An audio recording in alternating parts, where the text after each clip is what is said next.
Of an idea we got in Australia.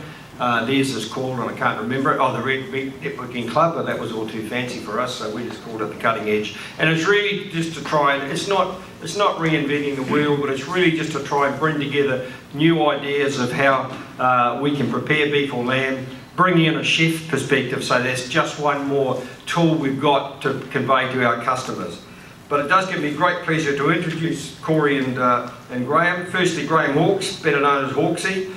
Hawksy, the owner-operator of the Paddington Arms in Invercargill, and has been for a number of years, and has held various high positions in the Association of World Chefs, and he is a current and past president and life member of the New Zealand Chefs Association. So Graham certainly knows the stuff and knows how to present it to people such as ourselves. Graham also helps us with our State of Origin Awards and our Glammies, which is to find the most tenderest lamb in the country. He designed the competition and is our head judge at all those competitions. So thank you, Graham, for your part. And you'll notice that Graham and Corey will just work together as they demonstrate to you the sort of things. And let's remember that the target audience here is butchers. It's not consumers, it's butchers. So we're talking to you. Secondly, Corey Winder. Corey Winder would need no introduction to most of you. Corey started his time in Peter Tim's Meats in Christchurch, and then was a tutor at the Christchurch Polytech Institute of Technology for a number of years. But more importantly, Corey is now the team captain of the Wedderburn Sharp Blacks, and after the third test match, and this time the Tri-Nations in Wanaka in March 2013, Corey led our team to really what was a convincing victory at the Tri-Nations test match. So that's it, folks. Thank you, Corey, for taking the time to come and do this for us. I'll hand it over to you two. Thank you. I'll hand it over to you, Corey. Oh, that's brilliant, Hawksy. Love it. Tag team, yeah, I'll talk and you work. This is the Dumb and the Dumber show. We're just trying to work out which one's dumb and which one's dumber. Dumber, isn't it? Yeah. So no, welcome along to the Cutting Edge demo. Just looking at some products, basically for you, the butcher, to give some your customers an eating experience, really. Yeah. And like probably what you saw yesterday, you know, with the competition, all these new products, and it gets you thinking about what you could do in your shop for your customers. And then, like Hawksy, the great thing about Hawksy is he can talk us through the cooking and things like that for the customer. Yeah, one of the things that we've found, and one of the things that you guys have to face whether you want to or not, is the harsh reality. We're now hitting a third generation of Kiwis who can't cook. They don't know how to cook, or they're assuming they know how to cook. But the real problem for you is if they take the meat home and get it wrong, they don't look in the mirror and say, oh, I stuffed that up. They actually go back and blame the butcher and say, no, that bloody meat was terrible. And that's a real downside. So what we're trying to do is introduce our industry is trying very hard to make sure people can cook. So are the schools, the whole educational process. But at the same time, make your job, or change your job a wee bit, so that you're actually taking a lot of the risk out of it, so that you're actually giving them something to take home with some very simple instructions that they can put it in the oven or the slow cooker or a pan, and they can finish it and get a good eating experience. At the same time, giving you an opportunity to add value to the meat products you started with. In other words, we're starting with, I think one of the other ones we've done recently was we did in Cromwell, was the 500 grams, or a kilo of lamb mince. Yeah. A kilo of lamb mince we made into phyllo fingers. Really simple, really quick, really easy, and the retail value of that 1 kilo of lamb was something like $45. 45 a kilo, yeah. 45 was going to be your return for that 1 kilo of mince, just by adding a little bit of value to it. Real easy, real quick, and the big advantage was all the person had to do, the consumer had to do, was take it home, pop it in the oven, turn the oven on, 20 minutes later, the meal was ready. So that's really what we're trying to introduce you to. 2 points. One, taking the risk factor out of it for the consumer, making it easy for them. Remember, a lot of the people come to you, they will have no preconceived ideas perhaps of what they're having for dinner. So they need an idea, they need a hand. And two, that you can add value to the meat by making it go further. It seems more value for money for the consumer, and it's certainly better returns for you. So we'll start with a very simple beef and mushroom family pie, shall we? Yep, perfect. Okay, this is dead easy, and courtesy of the North Island boys yesterday, I've actually got one finished.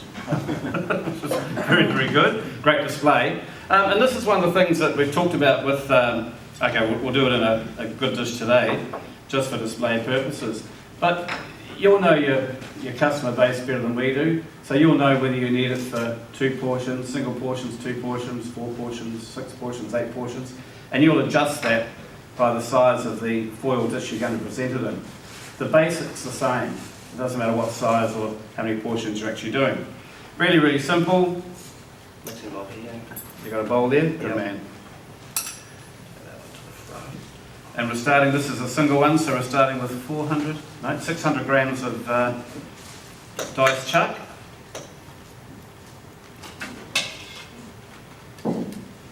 To that, we're going to add some mushrooms. Real easy, just chop the stalk off, cut them in half.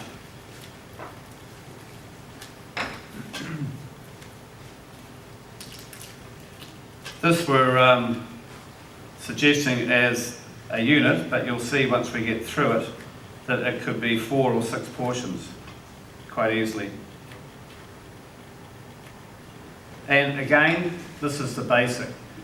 You can add your little twist to it. You might have some bacon ends, so you could add some bacon ends to it and a little bit of red wine, and you could call it a beef bourguignon pie. You'll know your market. Depends if you're in Ponsonby or Otara, I guess, but depends what your customer base is going to look for. But you can take a real simple basic one and add more value to it to suit the market as you see it. An onion, just be peeled.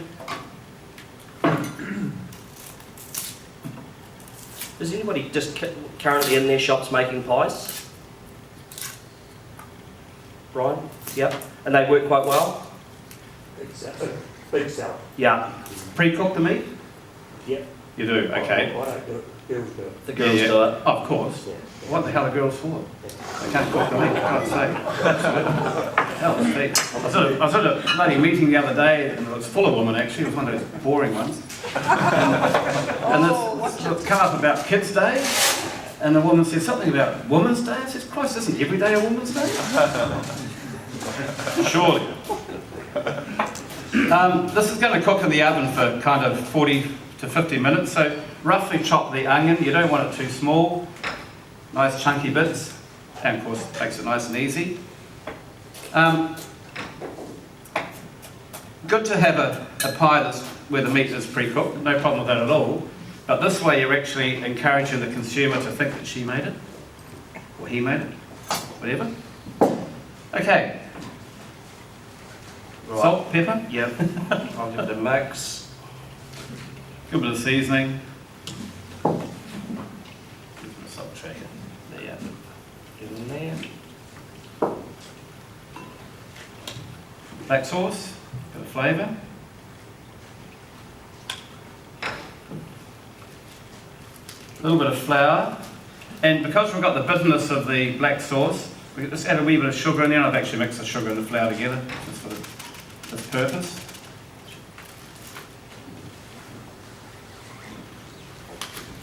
Again, just to add to the flavour, some mustard powder, about a teaspoon, good teaspoon of mustard powder.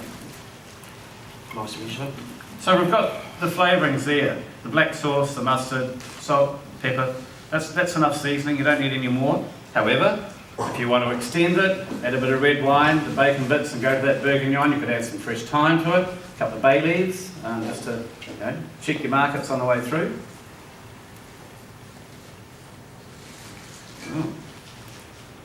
Kiddie proof. Gonna hang. I'll get there. I'm not used to opening packets of stock. We normally make our own, but that's all right. Okay, and about a cup or so of stock in there. What you're looking for here is a reasonably moist mixture The flour around the meat, with the seasoning in it, that will cook out to a sauce, a really nice gravy on the way through as the cooking process goes through. The meat will also obviously cook. The flavour of the mushrooms will come into that meat as well. We can just put a wee bit more in there, couldn't we? Great. Good mix. Good mix. Righto. Not sure what people can see there, so we'll get that out of the way.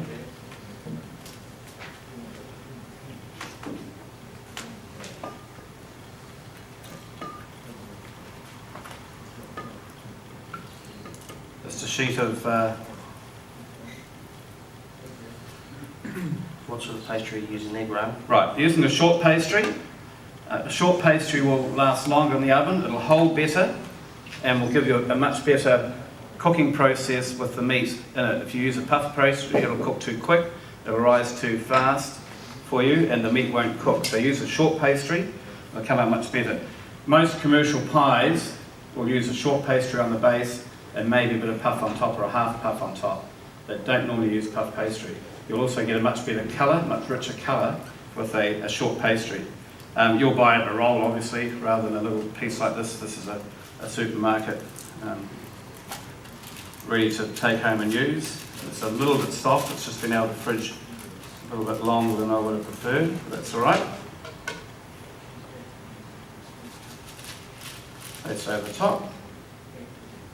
Just a wee stretch around the edges.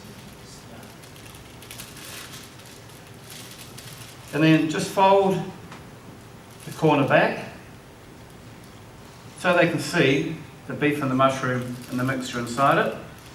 Just put a wee bit of flour on that so it doesn't stick as you fold it back. So then when they take it home, they've just got to fold it back over and pop it in the oven. That way they're getting to see it. Nicely displayed, put a little decoration on the top of it. Real quick, real easy. Egg wash on top. A wee bit there. You'll see like the North Island pie that they did yesterday, they did exactly what Graham's done. They've opened up and exposed so the customer can actually see that they're getting a nice meaty pie. And they chose to use a round dish. It's something that, like so you, within your window display or in your shop, you would sort of look at what dish would suit better. You could go down to one of your local packaging suppliers, get some nice foil trays, whether you want, again, like I say, a round one or a square one. And make your pies using the foil tray so when the customer comes in and purchases it, it's all ready to take home. They can fold the pastry back across, seal it up and bake it for sort of that 45-50 minutes. Lamb will work just as well. Diced lamb will work just as well in the same sort of situation as a pie. So it could be a really nice lamb hot pot pie. Lamb hot pot, dice your lamb, mushrooms, you can add kumara, carrots, root vegetables to it, parsnip, swede, bulk it up a bit. That's what a hot pot's all about. So exactly the same process, and you have a lovely lamb hot pot pie for them to take home, and it's one of those real simple ones. 200 degrees, straight in the oven, 45 minutes, out of the oven, beautiful crisp pastry on top, beautifully cooked. Remember that meat is just braised while that pie's been cooking. So the flavour's going to be absolutely fantastic. Easy. I don't know what the weight of that is. We probably should have tested the weight. We started with 600 grams of meat. There's certainly plenty there for 4 portions, 150 grams of meat per portion. Yeah. That's quite a lot, in actual fact, for some of the dishes that we do. But for 4 people, that's not going to be a hell of an expensive dish at all. No. But you're going to get a very good return for that. What you're selling is stock, flour, mushrooms, onions, all into that weight range. Yeah. And with like if you are in a retail butcher shop situation, like so your stocks and things like that is something that you could actually sell as a condiment on your shelves. That you're using those ingredients in your products. So you've got them at your ready, and you've also got the opportunity to sell. Absolutely, that's the one thing we really encourage with this, is to have the add-ons available as well. You'll see we'll use a couple of things we're going to do today are tinned tomatoes. Yep. These things. You can buy budget ones for less than $1 a can. But by the time you add that to meat, you're adding 400 grams of weight per tin, it's costing you less than $1, you're probably going to get 15, 16 bucks a kilo for that same weight range once it's Good added to return. the meat. Great, Yeah. yeah. You know, don't be frightened, don't be embarrassed because you're making more money than you did yesterday. That's nothing to be embarrassed about, that's what life's all about. Add to it. People will buy because it's convenient for them. They will buy it because you're taking that decision making out of there. They're not having to worry about it. They've actually seen it straight away. Hey, that's a good idea. There's dinner tonight. And they'll come back. Yeah, And they'll exactly. come back because they're going to get a good eating experience. They'll come back to you. Yeah. You've given them something. And it's like Graham said right at the start, we're in that generation where a lot of people actually are not sure how to cook something. Like, so for you guys that are sitting there now, how many of your customers that you actually would ask you how to, you know, how do I cook it? And you sort of thought to yourself, well, I thought it was quite basic, but people are just not sure how to cook. It is out there, isn't it? And one of the other things that we find as well is if they haven't got the confidence to ask you how to cook it, the chance of them buying it is less. So even like if you have got a pie there and you're putting some nice labels on them, you could also add to that label, you know, like the cooking instructions, or have it on a piece of paper that they can actually take it away with them. Because some things that we think are quite basic, some other people sort of struggle with. So to try and create those sales. Yeah. It's what they don't know that they don't know. And that's what you've got to resolve for them. Yeah. You really do. It's a great opportunity. I think I would say today, you've got the biggest opportunities that the butchers have had for a long time, probably a couple of generations, and actually introducing people how to cook again. And once they've got that confidence in you, they'll come back because they're confident that you're going to give them another good eating experience. Really important. Really important. And the other thing that you need to make sure is that your staff are confident at the counter when they actually tell people how to cook it. They're going to pass that confidence on. Really, really important that they're confident and they can convince the customer with that confidence. If they're dithering about how to cook it, the customer's going to think, oh shit, I'm not quite sure about that. Yeah. It's actually going to make them question it. Yeah, so what brings you into an opportunity that if you are introducing a nice new product into your shop and you get the opportunity, you know, or make the opportunity to actually work with your staff and have a cook up, look at it, work on your cooking times, give your staff an absolute brilliant eating experience as well, because once they've had a good eating experience, they find it a lot easier to sell. They've got a lot more passion about it because they believe in it as well. It's a big thing. Have a slow cooker sitting in your shop cooking during the day. Have it ready to taste at about 3:30, 4 o'clock in the afternoon. Just have it cooking with some really nice... One of the biggest sellers of spices in anywhere you go is